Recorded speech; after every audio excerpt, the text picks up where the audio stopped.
Morning बच्चों। Good morning ma'am. तो आज हम सुनेंगे कहानी। क्या सुनेंगे? कहानी। तो हम एक कहानी सुनाते हैं आपको। बिल्ली के घंटी कौन बांधेगा? क्या बिल्ली के घंटी कौन बांधेगा? एक रसोई के भंडार में बड़ी संख्या में चूहे रहते थे। क्या रहते थे? चूहे। वे हर रात बाहर निकलते थे और पेड़ पूजन पर दावत देते थे। घर का मालिक चूहों से परेशान हो गया और तंग आ गया। उसने उनसे छुटकारा पाने का फैसला किया। उसे एक बड़ी मोटी बिल्ली मिली। क्या मिली? मोटी बड़ी चूहे बिल्ली से डरते थे और वह कुछ भी नहीं खा सकते थे। चूहे बिल्ली से डरते हैं ना? हाँ। एक रात चूहे के नेता ने एक बैठक बुलाई। उन्होंने बिल्ली से छुटकारा पाने का एक तरीके की चर्चा की, लेकिन ये नहीं पता था कि कैसे छुटकारा मिलेगा। अंत में एक छोटे से चूहे के मन से एक विचार आया, हमें बिल्ली के गले में घंटी बांध देनी चाहिए। क्या कर देना चाहिए?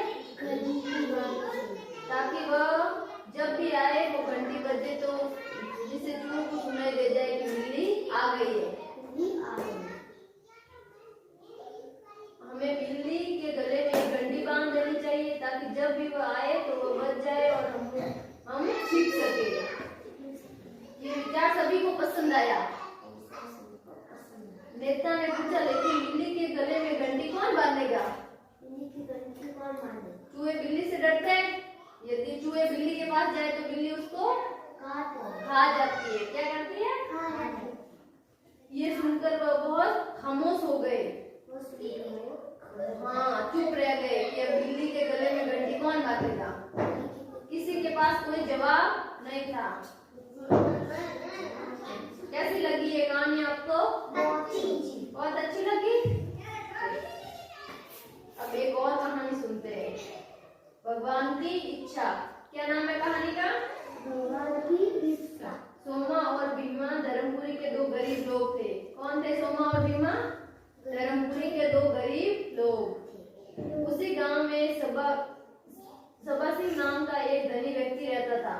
क्या नाम था उसका? सबासिंह नाम का एक धनी व्यक्ति रहता था। सबासिंह सोमा और भीमा को प्रतिदिन निःशुल्क भोजन प्रदान करता था। वो उनको क्या देता था? भोजन खाने को देता था। क्या देता था? खाना देता था उनको। अपने भोजन के बाद वापस जाते समय भीमा कहते थे, भगवान महान है, और दूसरी ओर सोमा कहता था, आप महान हो। जब वो भोजन कर लेते थे तो क्या कहते थे? भगवान महान है।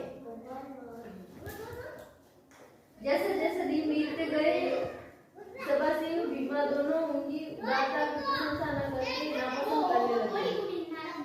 उनकी प्रशंसा न करके उनकी नापसंद करने लगे।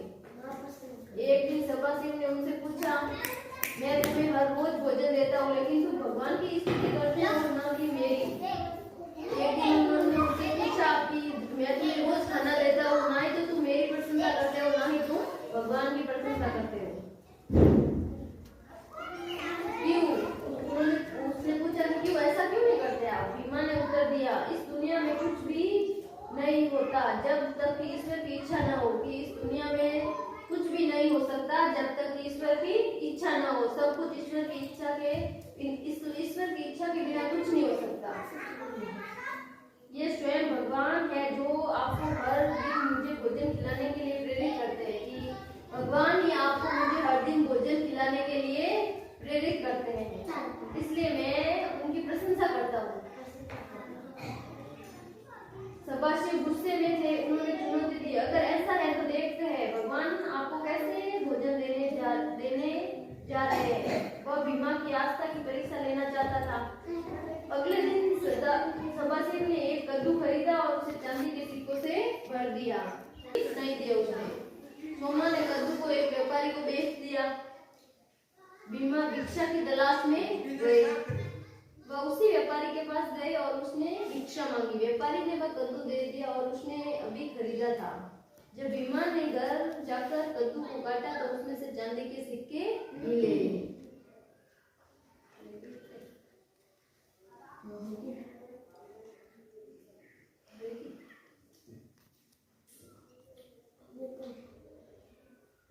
अगले दिन भीमा और सोमा दोनों हमेशा की तरह सबाशिव के पास गए। सबाशिव ने उनसे पूछा, कल क्या हुआ था? सोमा ने कहा, आपने कल जो कद्दू दिया उसका मुझे अच्छा मूल्य मिला। कि आपने जो कद्दू मुझे दिया मैंने वो आगे बेचा, उससे मुझे अच्छा मूल्य मिला।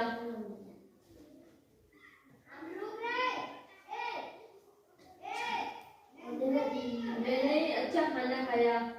भीमा ने बोला, एक व्यापारी ने मुझे कल भिक्षा में एक कद्दू दिया।